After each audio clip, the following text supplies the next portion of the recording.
Hi everyone, today I'm going to talk about Neville Brody, one of the most influential and experimental designers of the modern era. Brody isn't just a graphic designer, he's an artist, typographer, and creative thinker who challenged the entire idea of what design should look and feel like.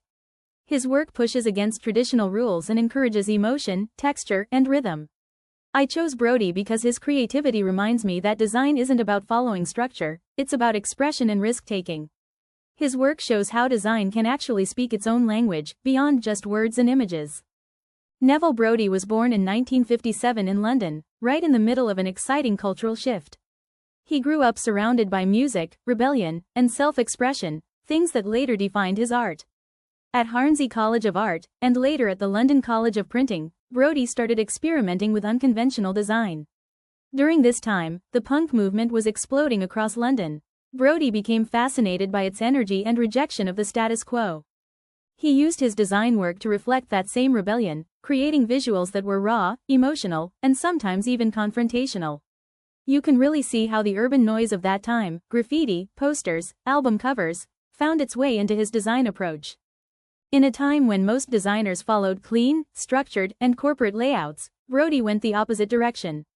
He rejected the idea that design needed to be perfectly neat or easy to read.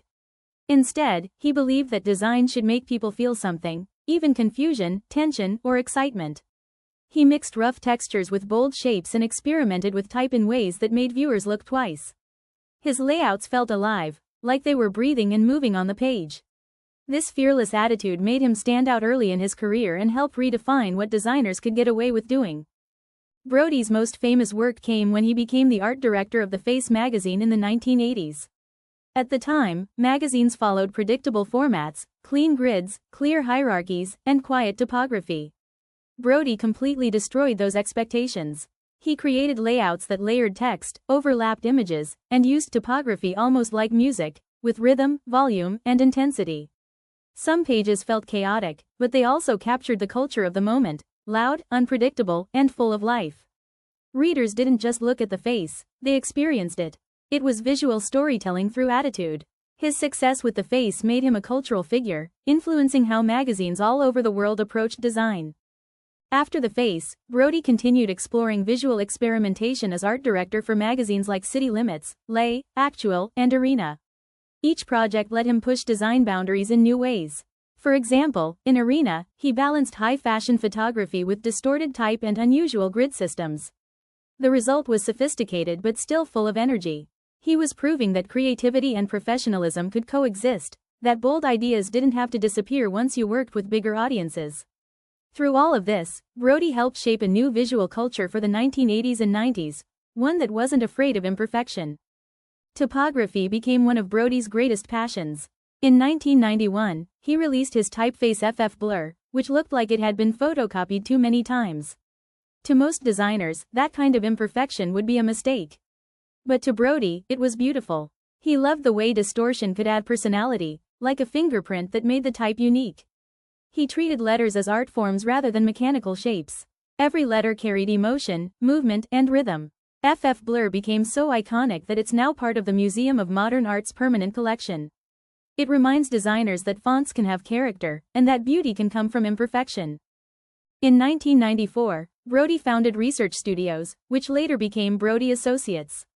Through his studio, he worked with global brands like Chanel 4, the BBC, Samsung, Coca-Cola, Nike, Bentley, and Dom Perignon. Even when working with big corporate clients, Brody never lost his experimental edge. He found ways to merge brand identity with creativity, using design not just to advertise, but to communicate personality and meaning. For instance, his work for Channel 4 used bold, fragmented shapes that gave the network a sense of motion and modernity. Brody's success proves that innovation and commercial design don't have to be opposites, they can support each other beautifully. At the heart of Brody's philosophy is the belief that typography is about meaning, not just words. He sees every letter as having a life and emotion of its own. When you look at his work, you can feel that the size, rhythm, and placement of the type help set the tone, almost like music or choreography. Brody often ignores strict readability rules to focus on how the message feels. For him, design isn't only about communication, it's about expression. It's about connecting emotionally through form, pattern, and movement. That's what makes his work so memorable. It feels alive, like it's speaking in its own voice. Over his 40-plus-year career, Neville Brody has completely transformed how designers think about communication. He creates tension between clarity and confusion, between order and chaos, and somehow finds balance in the middle. His influence can be seen everywhere today, from music album covers to digital branding and motion graphics. Many contemporary designers, especially in experimental typography and editorial design, cite Brody as one of their biggest inspirations. He gave permission for creativity to be messy, for designers to embrace instinct, not just perfection. In a world that often values clean minimalism, Brody reminds us that emotion, rhythm, and imperfection have their own kind of beauty. So, what can we take away from Neville Brody's work? First, rebellion can lead to innovation. By challenging tradition, he opened new creative possibilities for everyone. Second, typography is more than a tool, it's a voice that can express tone, attitude, and emotion. And third, design doesn't always need to be perfect. Sometimes the most powerful pieces are the ones that surprise or even confuse us. Brody's career continues to inspire designers to trust their instincts, experiment fearlessly, and remember that good design doesn't just look nice, it makes people feel something. These are the sources I used to research Neville Brody's work. Thank you for listening.